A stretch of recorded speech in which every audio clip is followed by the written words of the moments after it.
दोस्तों अब आप चर्चा करते हैं कि आदिकाल की राजनैतिक, आर्थिक, सामाजिक, सांस्कृतिक, साहित्यिक और धार्मिक परिस्थितियां कैसी थी।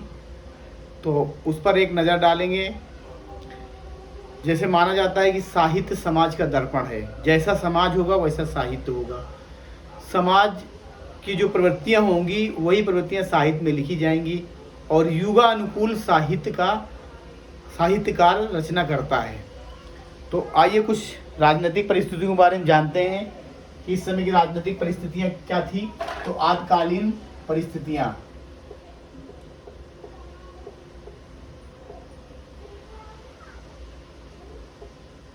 आदिकाल की परिस्थितियां,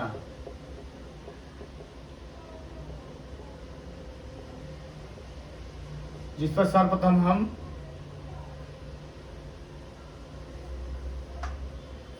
हम राजनीतिक परिस्थितियों की बात करेंगे। तो राजनीतिक परिस्थितियों की जब हम बात करते हैं तो उसमें कुछ देखते हैं कि इस समय का क्या केंद्रीय सत्ता क्या थी, भारत में किसका राज था, राज व्यवस्था कैसी चल रही थी, आक्रमण कहाँ कहाँ से आक्रमण हो रहे थे, और भारत की क्या एक ही केंद्रीय सत्ता थी या फिर भारत कई भागों में बटा हुआ था। तो इस तरह की जो परिस्थितियां हैं वो देखा जाए तो यह काल राजनैतिक दृष्टि से अव्यवस्था, गृह कलह तथा पराजय का युग था। सम्राट हर्षवर्धन सन 606 से 643 की तक जो है मृत्यु के पश्चात केंद्रीय सत्ता का पतन चुका था। मुसलमानों का सिंध क्षेत्र में प्रवेश हो चुका था। समूचा उत्तर भारत छोटे छोटे राज्यों में विभक्त हो गया। मोहम्मद बिन कासिम के नेतृत्व में मुसलमानों की विशाल सेना ने सिंध के राजा दाहिर को पराजित करके सिंध पर अपना अधिकार कर लिया। 10वीं शताब्दी में गजनी के राज्य पर मोहम्मद गजनवी बैठा, उसने भारत पर अनेक आक्रमण किए। पंजाब, कांगड़ा, मथुरा, कन्नौज, ग्वालियर, सोमनाथ मंदिर को लूटा गया। मोहम्मद गौरी ने पृथ्वीराज चौहान को हराकर अजमेर ही नहीं अपितु दिल्ली के सिंहासन पर भी हस्तक्षेप किया। भारत में मुस्लिम सत्ता धीरे धीरे स्थापित होने लगी।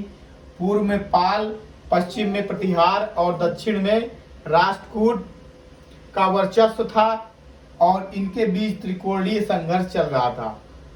तो भारत में इस समय जो राजनीतिक परिस्थितियां था वो हम देख पाते हैं कि राजनीतिक रूप से भारत कमजोर हो गया था और केंद्रीय सत्ता का अभाव था। राज्य छोटे छोटे भागों में बढ़ चुका था। सभी अपने को राज्य समझने लगे थे, छोटे भाग को पूरा देश ही समझते थे। और मोहम्मद बिन कासिम का 712 ईस्वी में प्रथम आक्रमण होता है। उसके बाद महमूद गजनवी भारत में 27 बार आक्रमण किया और इसके पश्चात मोहम्मद गोरी जो है भारत में आकर पृथ्वीराज चौहान को युद्ध में पराजित किया और केंद्रीय सत्ता यहाँ तक कि दिल्ली में भी अधिकार हो गया। तो इस तरह केंद्रीय सत्ता में बहुत परिवर्तन आया, जिसका हमारे साहित्य में हम परिवर्तन देखते हैं। इसके बारे में बात करते हैं। तो राजनीतिक परिस्थितियां देखें कि भारत की जो राजनीतिक परिस्थितियां थी वो भक्ति काल आते आते आदिकाल की समाप्ति तक जो एक केंद्रीय सत्ता था उसका अभाव हो गया था। अब धार्मिक देखते हैं, धर्म के रूप में क्या परिवर्तन हुआ इस युग में। तो धार्मिक परिस्थितियां, समाज में बौद्ध धर्म, जैन धर्म और ब्राह्मण धर्म का प्रभुत्व था। इस समय जो धर्म थे उसमें जैन और बौद्ध धर्म ये दोनों ही भारत के सनातन धर्म से निकले हुए धर्म हैं। सनातन धर्म में जो विकृति आ गई थी उसकी वजह से इन दोनों धर्म का विकास सनातन धर्म से ही हुआ और सनातन धर्म का ही विकसित रूप ब्राह्मण धर्म है। ब्राह्मण धर्म सनातन धर्म का विकसित रूप है। बौद्ध धर्म एवं जैन धर्म में बहुत सी विकृतियां आ चुकी थी। जैन धर्म और बौद्ध धर्म तो बन गए, लेकिन कुछ दिन बाद इसमें भी बहुत सारे विकृतियां आई। इसमें जो सोचने का तरीका और इसके जो संगठन था और संगठन में जो इसके नियम बनाए गए थे उनमें उनको लेकर बहुत परिवर्तन हुआ, जिस वजह से इसमें भी विकृतियां आ गई। इसके बाद बौद्ध धर्म और जैन धर्म में बहुत सी विकृतियां आ चुकी थी। बौद्ध धर्म तंत्र मंत्र पद्धतियों के चलते महायान और हीनयान में विभाजित हो गया। जो बौद्ध धर्म था वह दो भागों में बढ़ गया था, हीनयान और महायान। तो जो बौद्ध का इसी से जो है आगे चल के सिद्ध साहित्य और नाथ साहित्य का विकास होता है। विभिन्न प्रकार के संप्रदाय अपना प्रभाव जमाने लगे थे। इस समय इनके अलावा भी बहुत सारे संप्रदाय बन गए थे, धर्मों के अंदर संप्रदाय बने जिनका प्रभाव धीरे धीरे समाज में फैलने लगा था।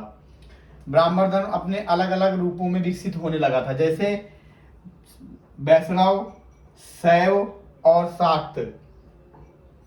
तीन भागों में ब्राह्मण धर्म भी बढ़ चुका था। अनेकानेक अंधविश्वास आ चुके थे जिनका आधार धर्म था। तो धार्मिक परिस्थितियां भी बहुत अच्छी नहीं थी आदिकाल में, जिसके परिवर्तन होने से समाज में लगातार जो है परिवर्तन दिखाई दे रहा था और उसका अंकन हमारे साहित्य में दिखाई देता है। युग की साहित्यिक परिस्थितियों की अगर बात करें तो इस युग की जो साहित्यिक परिस्थितियां थी वह अपभ्रंश भाषा में साहित्य लिखा जा रहा था।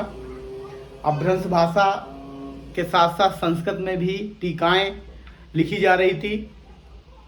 साथ ही साथ इस युग में लोक साहित्य लिखा जा रहा था। तो हम कह सकते हैं कि विविध प्रकार का साहित्य लिखा जा रहा था, चारण कवियों द्वारा लिखा जा रहा था। उधर धर्म ग्रंथों में भी इस समय लिखने का काम जारी था। जैन, बौद्ध और नाथ, सिद्ध, रासो साहित्य इस समय कवियों द्वारा लिखा गया है। तो अगर देखा जाए तो साहित्यिक रूप से यह काल बहुत ज़्यादा समृद्ध नहीं है, फिर भी साहित्य प्रचुर मात्रा में लिखा गया है और टीकाएं भी बहुत सारी लिखी गई हैं। तो कुछ बिंदुओं के बारे में हम यहाँ चर्चा करते हैं। तो ज्योतिष, दर्शन, स्मृति आदि की टीकाएं लिखी जाने लगी थी। ये युग को टीकाओं का युग कहते हैं। जैसे पुराण युग आया, इससे पहले पुराण युग था, ब्राह्मण ग्रंथ थे।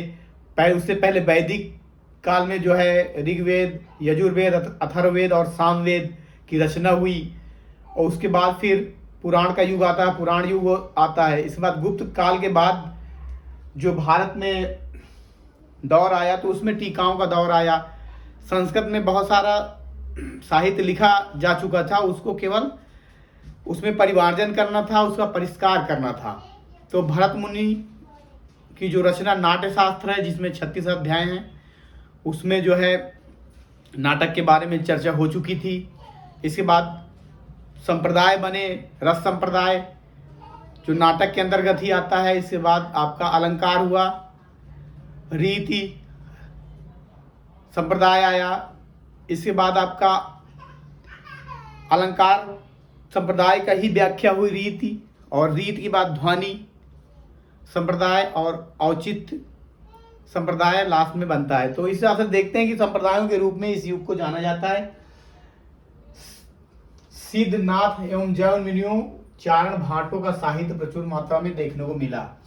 चारणों ने पीर एवं श्रृंगार रस की अद्भुत रचनाएं इस समय लिखी। अपभ्रंश भाषा में साहित्य लिखा गया। संस्कृत साहित्य के अंतर्गत अलंकार, रस, ध्वनि, रीति आदि संप्रदायों की स्थापना हुई। तो देखा जाए तो भाई जो अपभ्रंश भाषा थी, क्योंकि संस्कृत भाषा हमारी सर्वप्रथम पाली में टूटी, इसके बाद प्राकृत और प्राकृत के बाद अपभ्रंश भाषा बनी। तो अपभ्रंश भाषा जो थी वही अवहट्ट के रूप में या पुरानी हिंदी के रूप में परिवर्तित हुई और इस युग में अवहट्ट या नई पुरानी हिंदी के रूप में हम देखते हैं कि इस युग में रचना की गई। तो हम इस प्रकार कह सकते हैं कि यह युग साहित्यिक रूप में काफ़ी समृद्ध युग था।